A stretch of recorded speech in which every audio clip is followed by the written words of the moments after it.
Adesh, Namaste. Welcome back to my YouTube channel, Empowered Through Tantra. It's been a while since I've posted any videos on my channel. This is about to change. Starting today, I'm going to talk about the foundation and the mechanics for a successful Tantra Sadhana. These teachings are based upon what I received from my Tantra master, Dr. John Munford, also known as Swami Anandakapila Saraswati. So first we start with a foundation called the 3 R's. The 3 R's stand for regularity, repetition, and rhythm. Let's look at each of these in turn. Starting with regularity. Regularity is about having a regular practice. Basically having a resolve, a sankalpa, to be focused on our daily practice. How serious are you about your sadhana? If you are serious, you'll find the time and you'll put in the effort into your sadhana. It's like everything else.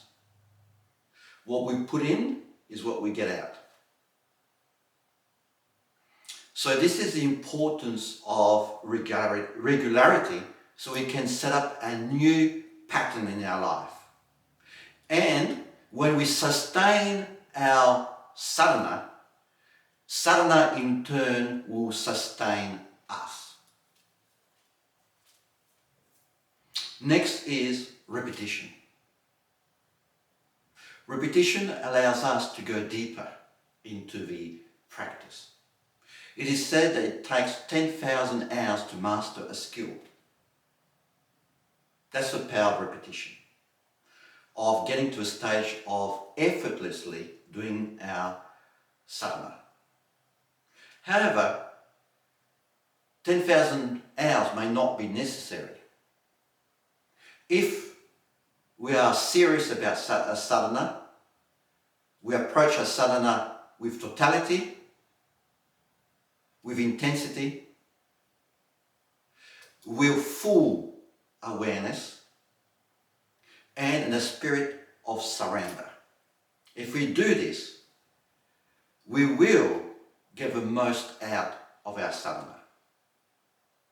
And it's for a reason that you look at various yoga and tantric practices where there's a concept of repetition there. So it's not only to master the skill of a technique, but to allow us to go deeper into the technique, deeper into the energy that's there, the Shakti, deeper into the consciousness that's there. So hence, we have a minimum of 1 mala when we repeat a mantra, japa.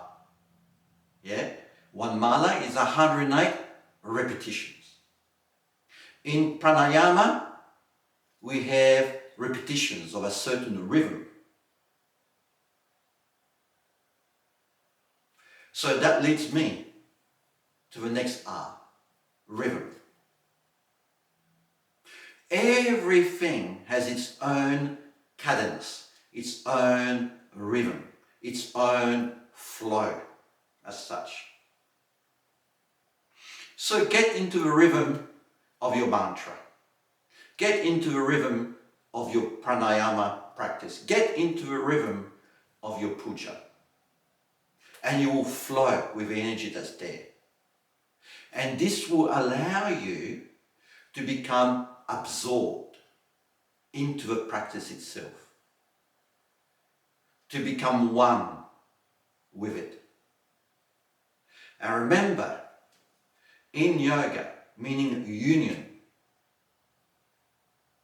samadhi is the 8th limb of yoga, meaning absorption, samadhi, the same as the original state of consciousness,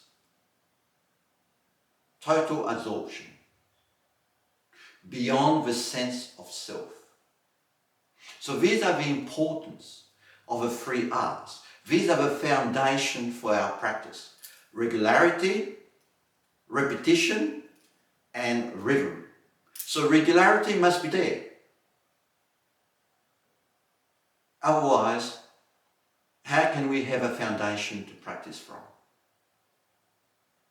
This is about commitment. How serious are you about your sadhana? How serious are you about your progress? And within that regularity, this is where we practice over and over and over again our techniques, our methodology. This is a repetition.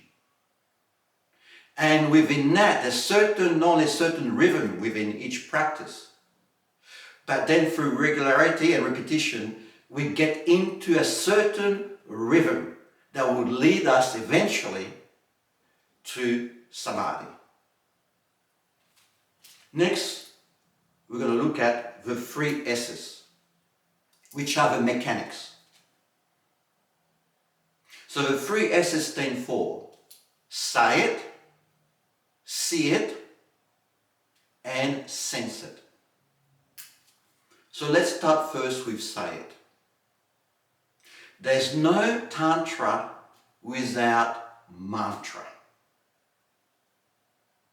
This is the power of a name, of nama, and of vibration. What we can name, we can have access to. Remember that. So whether it's a god, a goddess, when we name it, we form a connection. We form a relationship with it. And think also about the 10 karmas of Tantra, which are the 10 so-called magical operations of Tantra. This goes by various names with various mantras of various deities.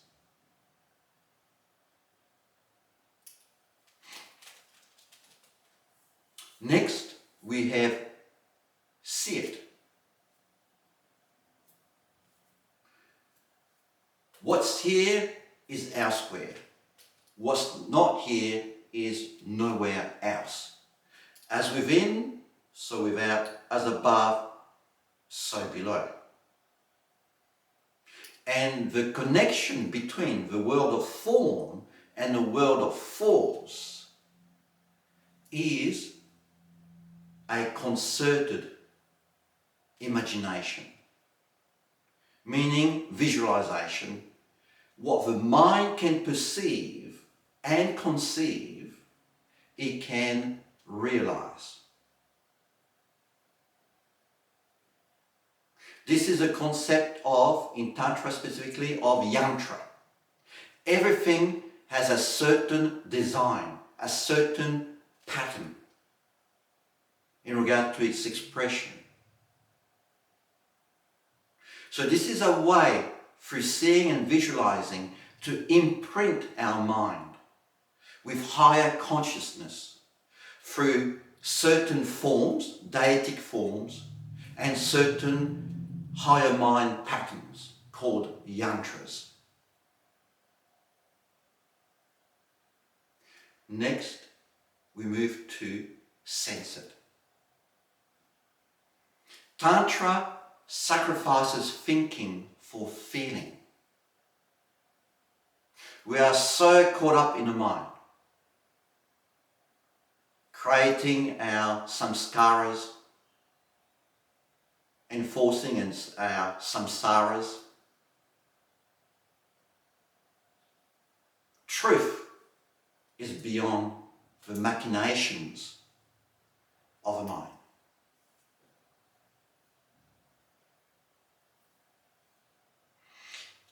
Tantra is a spiritual science of Shaktism.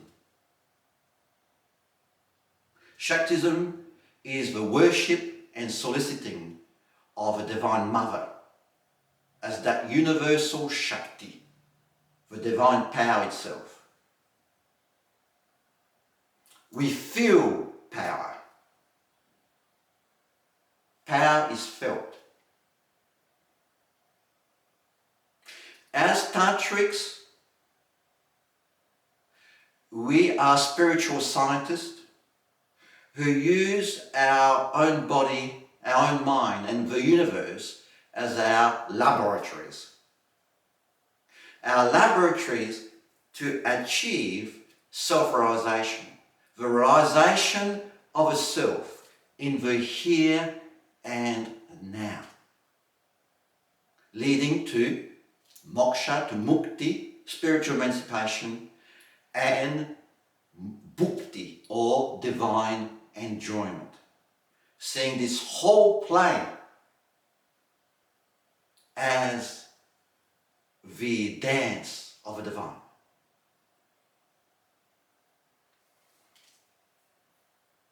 So if you put into practice the foundation of the 3 R's, regularity, repetition, rhythm, as a foundation for then to practice the 3 S's when you do your actual sadhana.